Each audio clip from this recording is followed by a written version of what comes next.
Hey guys, this is Camfrey15 back at it with another video for you guys. And for the final time, I guess for this series, barring we get a season two, um, I'm here to talk World's End Harem. The final episode of the season has aired, which is actually shocking. Um, and now, I'm actually kind of shocked that this anime ended with 11 episodes. I thought typically these type of animes would end with 12, but the way they set it up and the way the episode ended today, it was definitely a season finale like ending. Now, I'll go on the discussion if I think this could get a season two. But let's talk about what's happening in this episode. So, obviously, what happens in this episode is we get the backstory to understand okay, what the hell happened to Doi? Why does he look like older and look a lot more mature? Well, before this all happened, his caretaker put him in this like rejuvenation pod or this anti-aging pod, where essentially physically Doi looks like he's a lot older, but he still has his youth as if he was still say a high schooler. So he looks like he's a freaking 20-year-old adult. Like an 18, no, I wouldn't say 20-year-old, maybe 18, 19, 20, in that kind of range.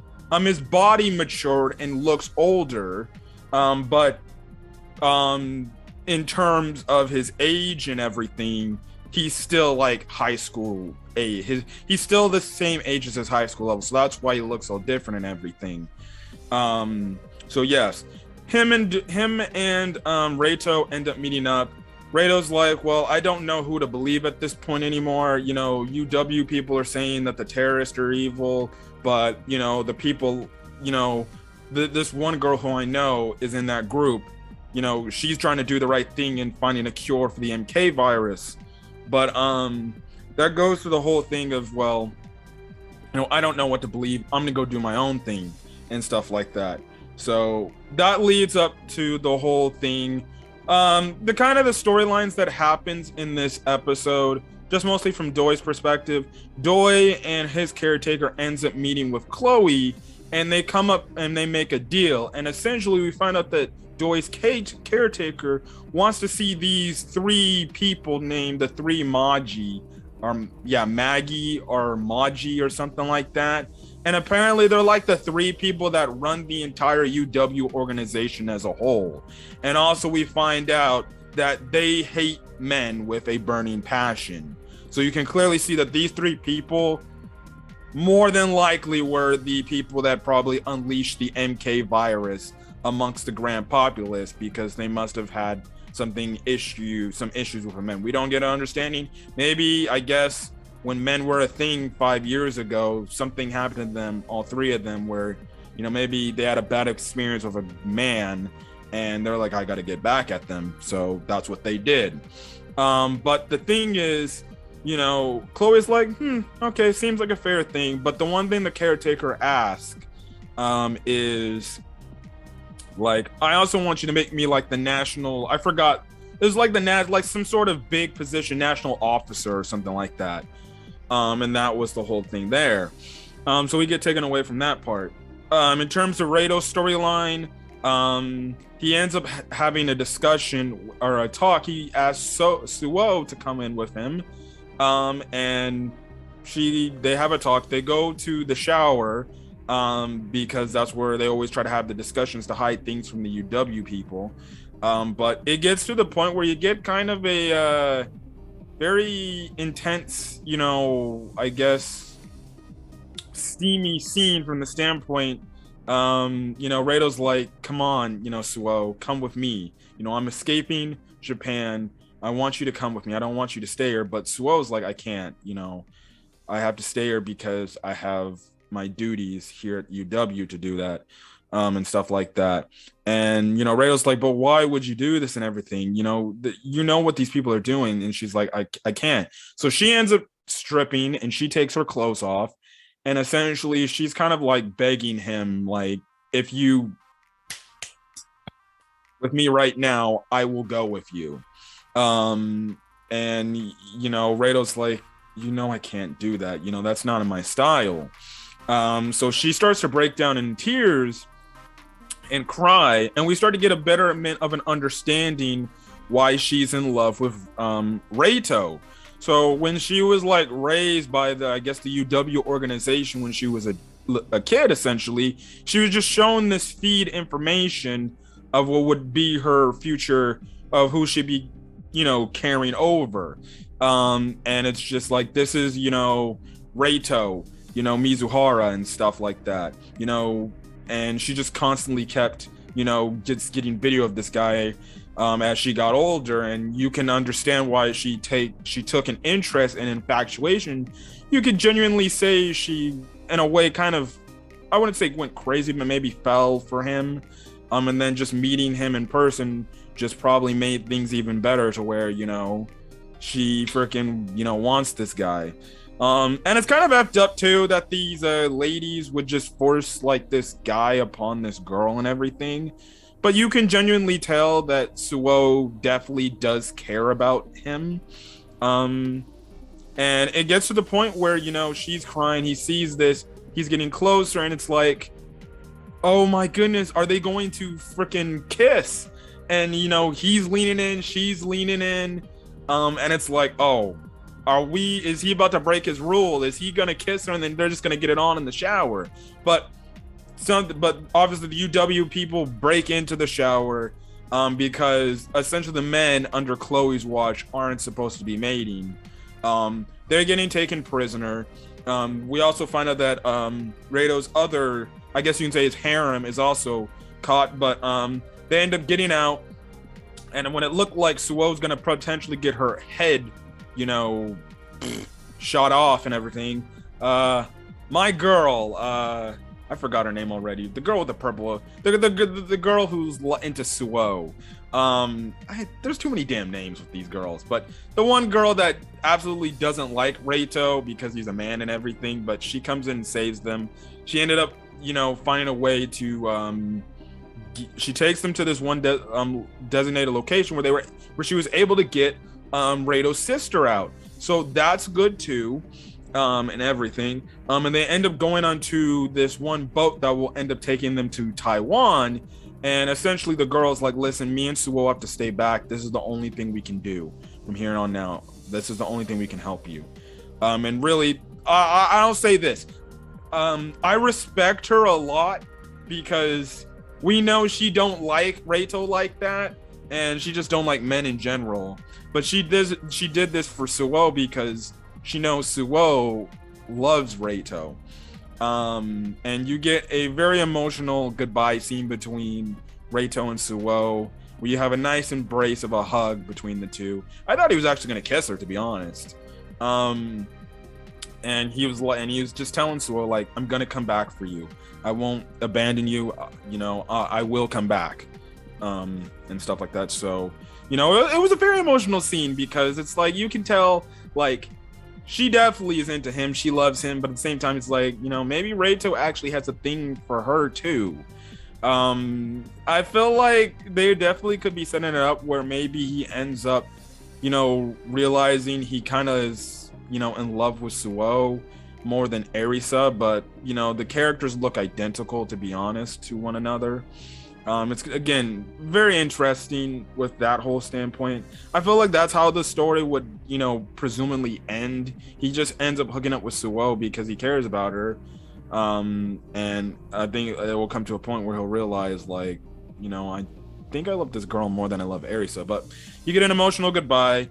In terms of what Doi is doing, we see Doi, he's still piping up the girls, those schoolgirls he's been doing for the last couple of episodes and stuff like that. And like I said earlier, we know that Chloe is like not allowing, we find out that Chloe's not allowing the other, the guys to mate. And two, when they get onto the, when Reito gets on the ship, he runs into the one girl was working alongside Area. They say, oh, we're going to Taiwan. Aries says they're waiting for you. She wants to see you and stuff like that. He ends up taking this tablet from his sister who has a call with Hino on it. And Hino's like, man, you got a lot of balls to do what you did. And obviously Reito's like, man, I wanted to bring you along and stuff like that, but I couldn't. So, he's like, nah, it's no big. I'll be cool out here. I'll just make sure I behave and stuff like that. And obviously Reito's like, I'll keep you updated and stuff like that. So yeah, he goes off the line. You have a talk with Hino and his caretaker. And his caretaker's like, are you sure you wish you would have went with him? And essentially Hino's like, nah, I'm good. I have everybody here that I need to be here, so I'm gonna stay. So his caretaker is obviously happy that he's staying. Definitely seems that his caretaker might have something for him. She definitely seems like she's into him. We also find out he's also staying because the girls he did it with, some of them are pregnant, and he's willing to stay by their side because they're gonna give birth to his children and stuff like that. So yeah, but Doi and his caretaker, after Doi ends up doing it with those schoolgirls, he comes out, he talks to the caretaker. The caretaker told Chloe, Chloe told his caretaker, like, there's no change. It's just we'll wait and see, and stuff like that. Speaking of Chloe, she ends up arresting Suo and the other chick. And at first, the one girl is like, no, let Suo free. It was all my plan and stuff like that. But Chloe's like, whatever, it doesn't matter. You're both intrigued in this. We also even see a torture scene with Chloe where the one girl that tried to capture Reito and the others, and when she failed, Chloe is torturing her. So it's like leading up like Chloe's the big bad, one of the main big bads that's being set up and everything. But that's what we get from that point. Essentially Doi comes across the one pink-haired girl that Hino's been mating with, and he's like, who's that? She's pretty. And essentially we get an ending to his storyline for now, I guess, unless you pick up the manga or we get a season 2 down the road. His Doi's caretaker takes him in. And also I forgot to mention, Doi early in the episode asked, like, where's Sensei and everything. And his caretaker is like, oh, she had to be moved somewhere else because of the terrorist attacks and stuff like that. So, yeah. And then, like I said, the episode ends off from Doi's perspective. From Doi's, the whole thing is, they go to this one, and there's this bathing room or this bathroom with a bunch of, not a bunch, there's like 3 or 4 naked girls in there. And obviously, his caretaker's like, so you get to choose one of them and everything. Which one do you want? And the one pink-haired girl that Hino's been mating with is there for the picking. And Doi's like, wait, isn't that Hino's girl? And essentially, his character's like, yeah, but he can't mate with her anymore. So, yeah, and we find out, and Doi's like, wait, what do you mean we can't mate anymore? He's like, well, no, the other boys can't mate. You can, though.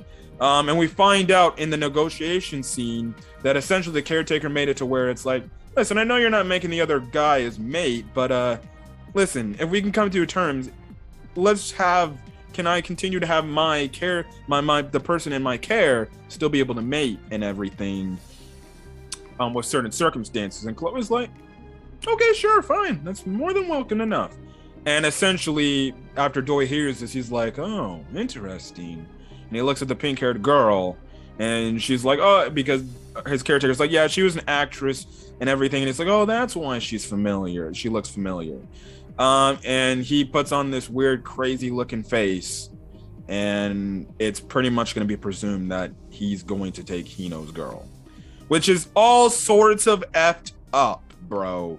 Hino's definitely not going to be happy. And when he finds this out, I'm going to be honest, he might have to kick Doi's ass. I know Doi is probably a fan favorite for a lot of people when it comes to this series, but I feel like Doi definitely might need an ass kicking to put himself back into reality, snap him back into reality.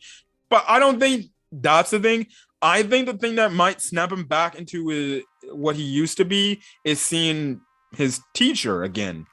And it's, because you can clearly tell that his caretaker's just using him just to mate with these girls, and they purposely took away his teacher because he's like, because his caretaker knew he needs to mate with more women and stuff like that. I want to turn him into a monster and everything. And essentially, he's just kind of being used by his caretaker's pawn. Or like, you know, he's being like a puppet to his caretaker. His caretaker's abusing him, and he's not realizing that. He's already infatuated with all the girls, and, you know, they're doing it with them and the stuff like that. You know, he doesn't realize that his caretaker is actually using him for her own personal gains. And she's just as evil as some of the other despicable girls we've seen so far in this series, like Chloe. So yeah, I think the thing that will make him turn around definitely is if he sees his teacher around, because he keeps bringing up, he's like, you know, where's my sensei and everything. He clearly loves his teacher romantically, and he wants to be with her. You know, he likes the other girls and everything, but, you know, we saw like when he was first introduced and when he ended up first doing it with his teacher and everything, he got pure enjoyment, pure bliss, I guess you can say. He loved his teacher, ran romantically, and it turned into a romantic relationship. So yeah, but other than that, at the end of the episode, you have it to where they get to Taiwan. Reito ends up running into Erisa. They have a nice embrace. And I thought we were gonna get a kiss moment between the two, but no. They're just happy to see each other, and now they're gonna work together to come up with a cure to the MK virus and stop the UW organization, and I guess save the entire world as we know it. That's how it ends. So yeah. Now, before I get out of here, I want to give you my overview thoughts of the entirety of the season of Worlds and Harem, the best I can. Listen, is this show for everybody? No, it is not. It is definitely not for everybody. Definitely little kids should not check this anime out. If they are, well, I know, no, not even in the censored version should they check this out, and stuff like that. It's too adultish. But yes, obviously this might be a turnoff to some people because the fan service scenes and stuff like that, and I've said it week in week about. If you ask me what is one of the hottest trashes of the winter of anime 2022, it's definitely Worlds and Harem.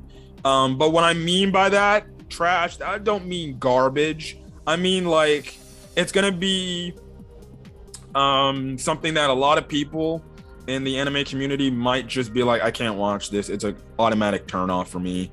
And people just judge it and saying the story's bland. It's just a harem show, just showing fan servicey girls and stuff like that, just in the nude.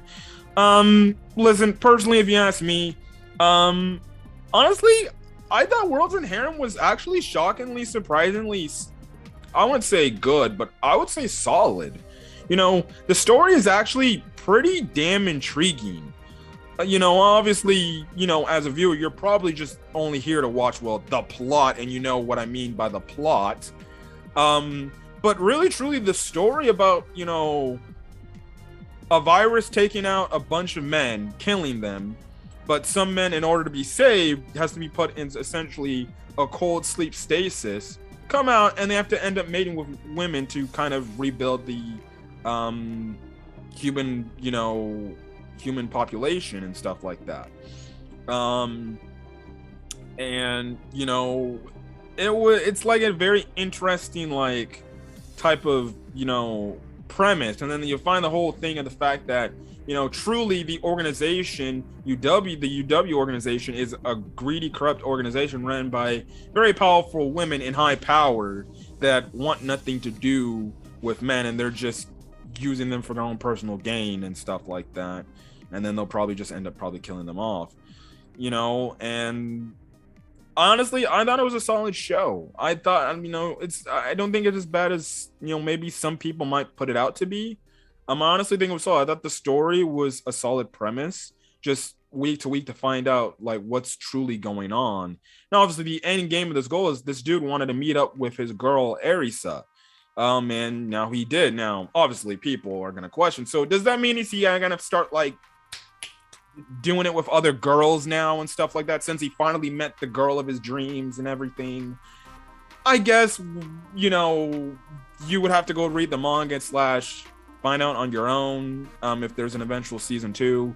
But yeah, honestly, I enjoyed the show. Obviously I enjoyed the fan service. I thought that was great. Best part of the anime.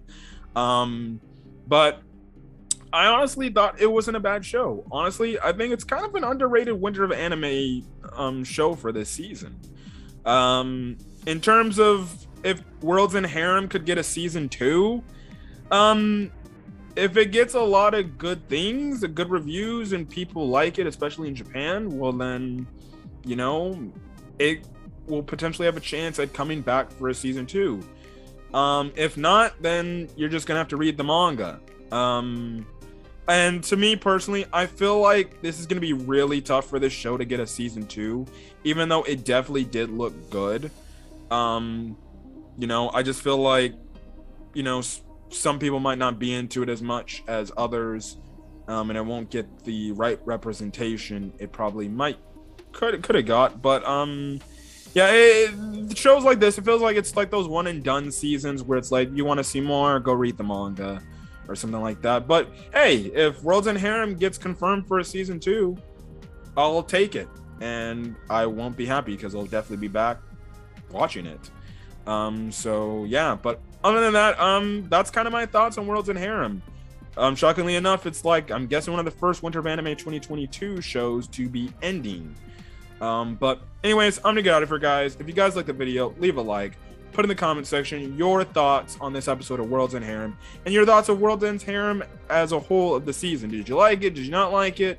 What are your thoughts? Do you think it should get a season 2? And stuff like that. In terms of me, I'll probably just go start reading the manga to see where the story picks up after this point in time. I don't know if there's enough material yet, but we'll see. But other than that, hit the subscribe button if you want to get more anime content that I upload strictly to this channel and stuff like that. So yeah, but other than that, guys, I'm gonna get out of here. Hopefully you guys have a great rest of your day or night watching this video. Until then, guys, see you guys later. Peace.